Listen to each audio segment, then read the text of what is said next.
first when I was walking, it was just cloudy, but it started to rain as I walked further ahead. Let me see if I can find a dry spot again.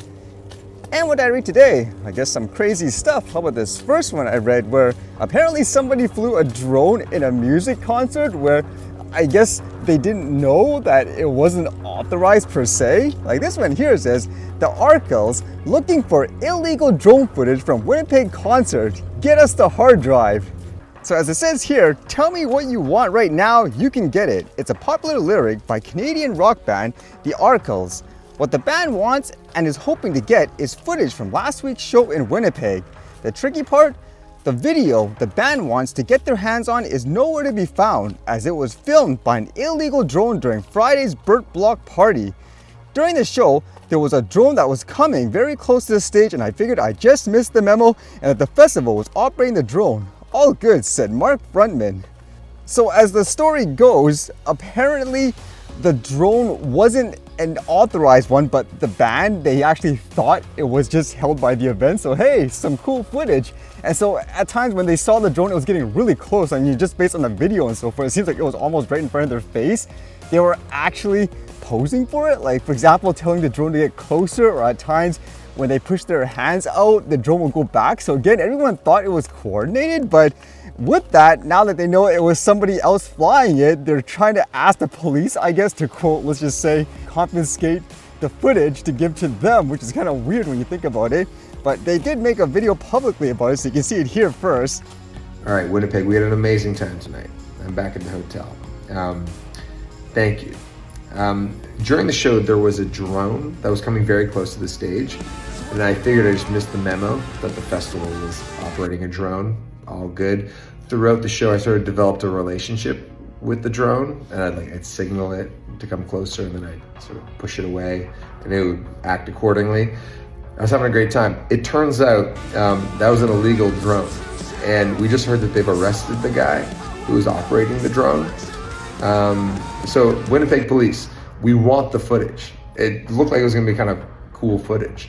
I don't know what the protocol is with how much time he has to spend in the slammer, but we're just hoping you're lenient with him and you can get us the hard drive. Now, first of all, too, I don't know if it actually was illegal per se. I don't know exactly what the person was flying, because many times when people say, hey, it's quote illegal to fly here and there, it's not actually true.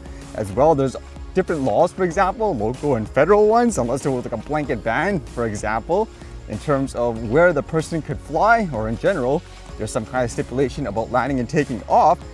From looking at the video anyways, it seemed like it was a mini drone, so it's under 250 grams, and here in Canada, you have a lot more flexibility to fly stuff like that. At the same time, usually, in most cases, the only general rule is be safe. So can you imagine if something did happen here when the guy's flying that close to the band and so forth, like they screwed up or something happened, the drone fell?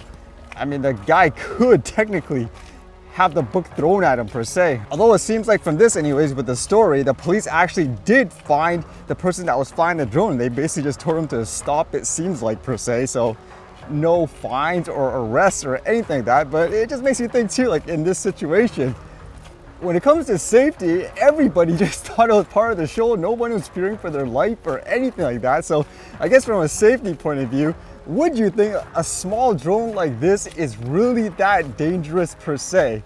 I don't think it's a good idea, again, just in terms of liability and all that, but do you think this warrants, for example, terrorism level alerts and all that to fly something this small in that type of scenario? Again, not a good idea though. And you can even read some of the comments, for example. Like some people, again, they always say this and that's illegal when it's not. Like this guy here says, probably just a ticket. Drones over 250 grams have to be registered and pilot needs to be licensed. That drone looked a little over 250 grams. LOL. I don't know what they're talking about. That looked like a mini drone to me anyways.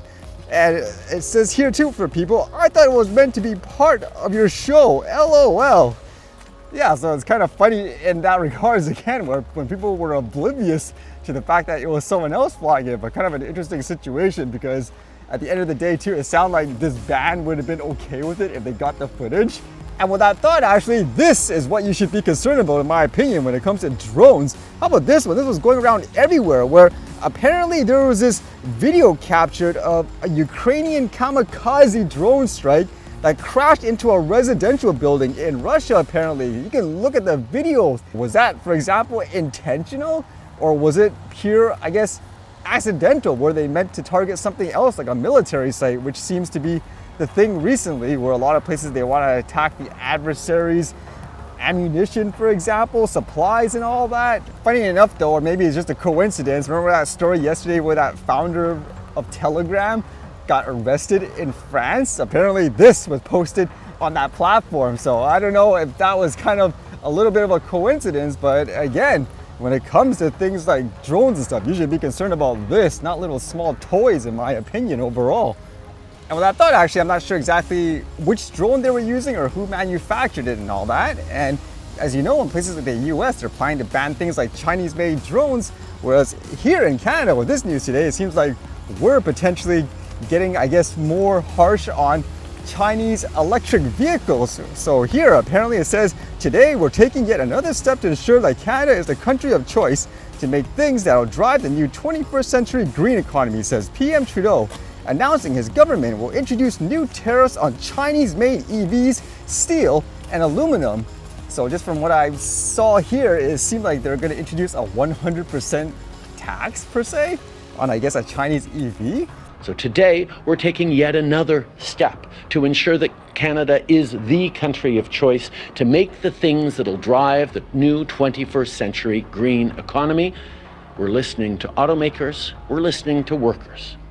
Shortly, we will be introducing a 100% tariff on Chinese-made electric vehicles and a 25% tariff on Chinese steel and aluminum. Although with that said, to my knowledge, a lot of the popular EVs actually are made in China in some form, for example, certain parts and all that. So it makes me wonder, does this affect virtually every manufacturer as well? Will this actually do anything?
All right, see you guys later.